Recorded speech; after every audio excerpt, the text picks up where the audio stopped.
नमस्ते और स्वागत है इस नए इन्वेस्टिगेटिव एक्सप्लेनर में।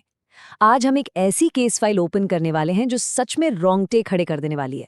हम बात कर रहे हैं उड़ीसा के एक बिल्कुल सुनसान हाईवे पर हुई एक बेहद डरावनी, वेल डॉक्यूमेंटेड पैरानॉर्मल घटना की।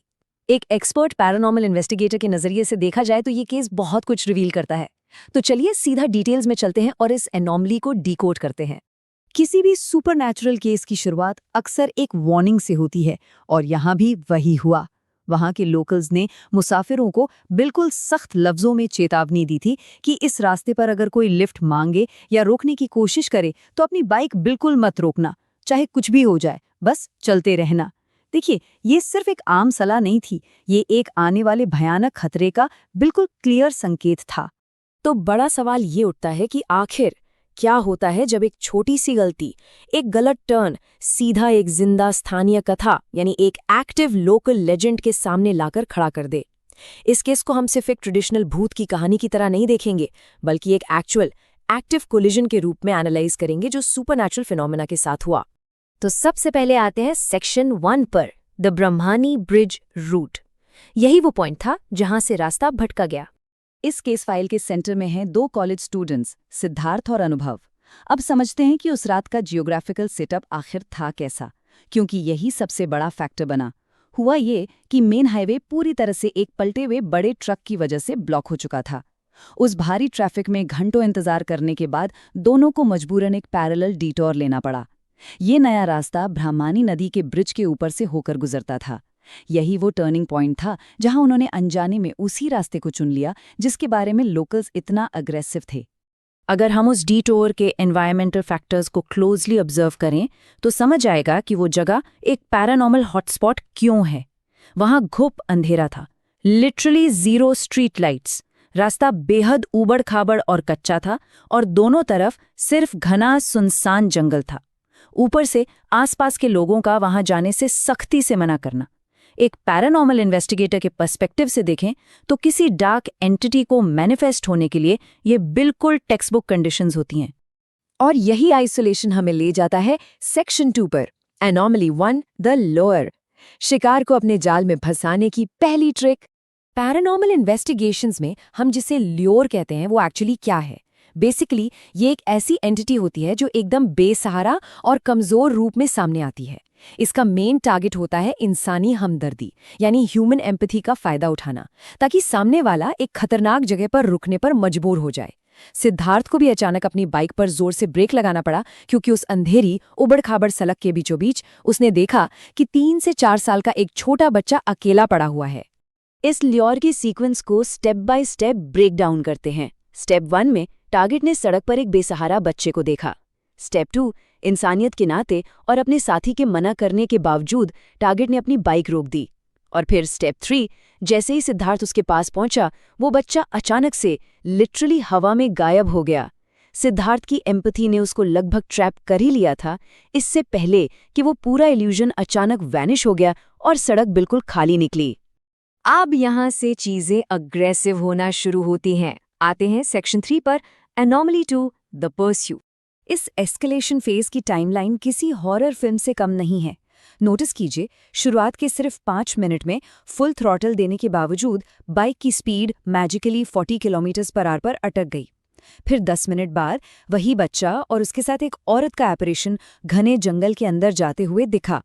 15 मिनट पर तो उस औरत ने एक्टिवली उनका पीछा करना शुरू कर दिया। और ठीक 20 मिनट पर सबसे बड़ा nightmare, total mechanical failure, bike का इंजन कंप्लीटली बंद हो गया। ये दर्शाता है कि वो एंटिटी कितनी जल्दी हावी हो रही थी। अब इस पीछा करने वाले क्लास ए अपैरिशन की फिजिकल और ऑडिटरी कैरेक्टरिस्टिक्स पर ध्यान दीजिए। उस एंटिटी ने एक सफ़ेद साड़ी पहनी थी, घूंघट के साथ उसके बाल जमीन पर घिसट रहे थे जिससे उसका चेहरा पूरा छिपा हुआ था। वो अपने फैले हुए हाथों के साथ मोटरसाइकिल की ही स्पीड पर हवा में लिटरली फ्लोट कर रही थी। और सबसे डरावनी डिटेल, जो एक मेजर ऑडिटरी एनॉमली है, वो किसी इंसान की तरह चिल्ला नहीं रही थी, बल्कि किसी जानवर की तरह खून जमा देने वाली ग्राउल्स यानी गुर्राहट की आवाज़ें निकाल रही थी।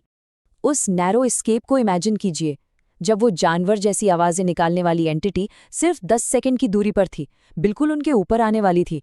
तब सिद्धार्थ ने बस अपनी आंखें बंद की और प्रे करना शुरू किया। लगातार 4 कोशिशों के बाद इंजन जैसे किसी चमत्कार की तरह स्टार्ट हो गया और वो उस इमीडिएट डेंजर जोन से निकलने में कामयाब हो गया। लेकिन असली हॉरर तो अभी बाकी था। बढ़ते हैं सेक्शन 4 की तरफ, the mimicry phenomena, psychological manipulation का एक ब्रूटल लेवल। इन्वेस्टिगेशन का सबसे शॉकिंग डेटा पॉइंट अब सामने आता है, 0 पैसेंजर्स। सुनने में अजीब लगता है ना, लेकिन जब सिद्धार्थ उस डार्क स्ट्रेच को पार करके मेन रोड की सेफ्टी तक पहुंचा तो उसने देखा कि उसका दोस्त, असली अनुभव, वहीं आगे ट्रैफिक जैम में उसका इंतजार कर रहा था। इसका सीधा सा मतलब था कि उस पूरे भूतिया डिटूर पर सिद्धार्थ बाइक पर अकेला था, पीछे कोई नहीं था। अगर हम इन दोनों दोस्तों की स्प्लिट रियलिटीज को कंपेयर करें तो सच में डर लगता है। एक तरफ सिद्धार्थ की रियलिटी थी कि वो लगातार अनुभव के साथ बाइक चला रहा था, उसके डर से भरी आवाजें सुन रहा था और पीछे मत देखना, सिर्फ चला जैसी इंस्ट्रक्शंस फॉलो कर रहा था। वही दूसरी तरफ अनुभव की एक्चुअल रियलिटी ये थी कि वो तब से उसी ट्रैफिक जैम में खड़ा था। उसने सिद्धार्थ को अकेले उस डिटूर की तरफ जाते हुए देखा और पीछे से उसे 50 से ज्यादा कॉल्स भी किए थे। एंटिटी ने सिद्धार्थ के सेंसेस को कंप्लीटली हाईजैक कर लिया था। इस एडवांस साइकोलॉजिकल ट्रिक को पैरानॉर्मल साइंस में पैरानॉर्मल मिमिक्री कहते हैं। ये एक बेहद खतरनाक लेवल की एंटिटी होती है जो शिकार के किसी सबसे भरोसेमंद साथी की आवाज और प्रेजेंस को पूरी तरह कॉपी करती है। क्यों? ताकि शिकार का डिफेंस मैकेनिज्म वीक हो जाए और वो उसके एक्शंस को डिक्टेट कर सके। उस एंटिटी ने अनुभव की प्रेजेंस को बाइक के पीछे प्रोजेक्ट किया ताकि सिद्धार्थ अकेला फील करके पैनिक न करे और उस झूठी आवाज के अनुसार कभी पीछे मुड़कर ना देखें। ब्रिलियंट और उतना ही टेरिफाइंग। चलिए अब इस एनालिसिस को रैप अप करते हैं सेक्शन 5 में, एनालाइजिंग द लोकल फोकलॉर। जानते हैं हिस्ट्री क्या कहती है। फोकलोर पर आने से पहले उस फिजियोलॉजिकल आफ्टरमैथ को देखना जरूरी है।